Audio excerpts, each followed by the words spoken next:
নমস্কার ও শুভেচ্ছা সবাইকে।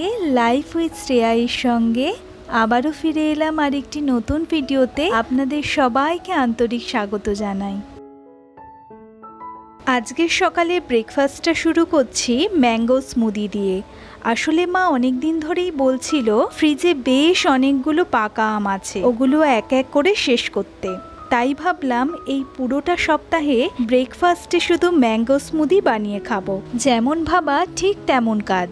এবার একটা মিক্সিং জারে একটা পাকা আমের সাথে 2 চামচ মতো ওটস মিশিয়ে নিয়েছি। আমি মশলা ওটসের থেকে প্লেন ওটসটা ব্রেকফাস্টে খাওয়া বেশি প্রেফার করি, আর আমার মনে হয় প্লেন ওটসটা বেশি হেলদি। এবার এর সাথে মিশিয়ে নিচ্ছি 2 চামচ মতো পিনাট বাটার। এই পিনাট বাটার খেতে না আমার অসম্ভব ভালো লাগে, আর পিনাট বাটার দিয়ে যদি ব্রেকফাস্টটা করা হয় না, পেটটাও অনেকক্ষণ ভর্তি থাকে। আমি স্মুদিটা একটু গাঢ়ই পছন্দ করি, তাই অল্প করেই দুধটা দিলাম। আপনারা যদি স্মুদি একটু পাতলা পছন্দ করেন তাহলে দুধটা এখানে একটু বেশি করেই দিয়ে নেবেন। ব্যাস রেডি হয়ে গেল আমাদের ম্যাঙ্গো স্মুদি। আপনারা চাইলে একটু মধু মিশিয়েও নিতে পারেন হালকা মিষ্টির জন্য। মধুটা আমার আজ শেষ হয়ে গেছে, তাই আর মেশালাম না। এবার উপর থেকে একটু কুচি করে কাটা আম দিয়ে নিলাম, যাতে দেখতে একটু সুন্দর লাগে।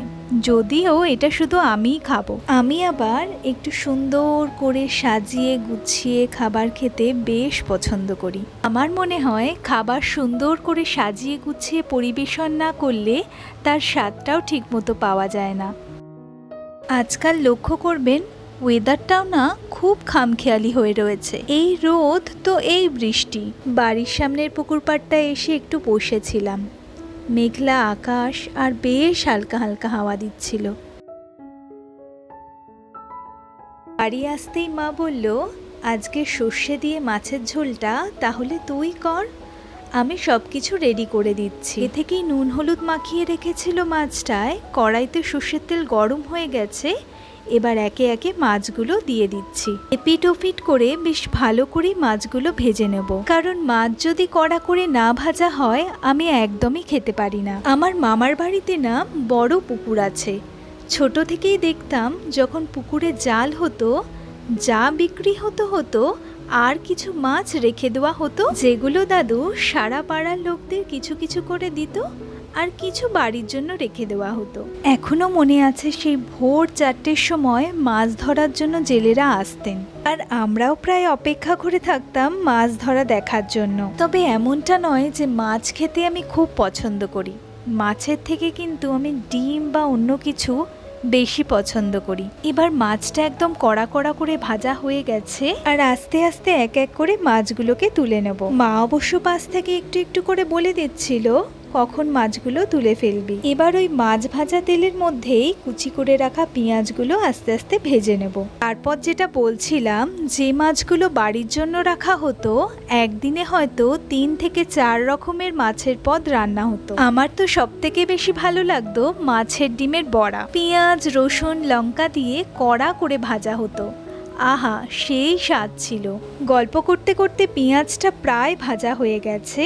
এবার এতে পরিমাণ মতো নুন আর হলুদ দিয়ে কষিয়ে নেব, আর একটা মতো লঙ্কা দিয়ে দিচ্ছি, কারণ আমি আগে থেকেই 4টে মতো লঙ্কা, 1 কুচি আদা আর ওই 2 চামচ মতো সর্ষে দিয়ে ভালো করে একটা পেস্ট বানিয়ে রেখেছিলাম।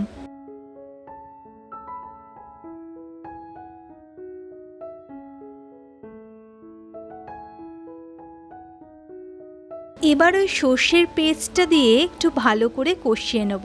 ভালো করে কষানো হয়ে গেলে ওই মিক্সি ধোয়া জলটা এবার এর মধ্যে দিয়ে দেব।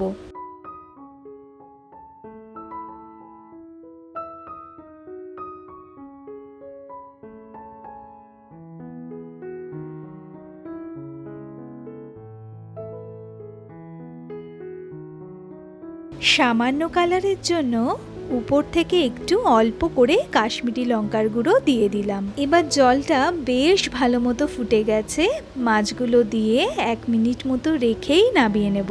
আমি এখন নো ফেস ব্লগ করছি, আমি চাইছি আমার 500 জন পরিবার কমপ্লিট হয়ে গেলে আমি ফেস দেখিয়ে ভিডিও বানানো শুরু করব আর আমার দিনের ছোট বড় মুহূর্তগুলোকে আপনাদের সামনে তুলে ধরব।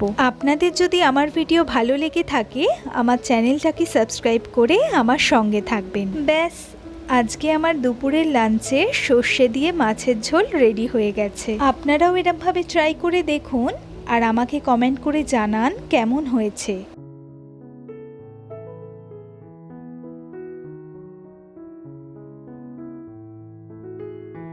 আকাশ দেখছি আবার কালো করে এসেছে, মনে হচ্ছে আবার বৃষ্টি নামবে। তাহলে আমি স্নান করে দুপুরের লাঞ্চটা করে ফেলি। নিজে বানিয়েছি বলে বলছি না, তবে মাছটা কিন্তু অসম্ভব সুন্দর হয়েছে খেতে। আমি তো মাছটা করেছিলাম, সাথে মা করেছিল ঢেঁড়স ভাজা। চলুন তাহলে লাঞ্চটা করে ফেলি। আর এই হচ্ছে আমাদের ইউকি। বছর 2 আগে এনাকে বাড়িতে এনেছিল। এখন ইনি হচ্ছেন সবার চোখের মণি। ইউকি নামটা অনেক খুঁজে খুঁজে শখ করে রাখা। ওকে নিয়ে আসার অনেক আগে থেকেই নামটা ঠিক করে রেখেছিলাম। জাপানি ভাষায় ইউকি নামের মানে হচ্ছে গুড লাক। ও সত্যি কিন্তু আমাদের জন্য গুড লাক। লাঞ্চ করে উঠে এখন একটু কুলেখাড়া পাতার রস খেয়ে নেব। আগে একদম ভালো লাগতো না খেতে, তবে আস্তে আস্তে যখন এর উপকারিতা বুঝতে পারলাম এখন চুপচাপ খেয়ে নিই। শরীরে হিমোগ্লোবিন বাড়ানোর জন্য খুবই উপকারী। তবে যাদের ঠান্ডা লাগার ধাত আছে তাদের না খাওয়াই ভালো। চলুন তাহলে আজকের ভিডিওটা এখানেই শেষ করছি।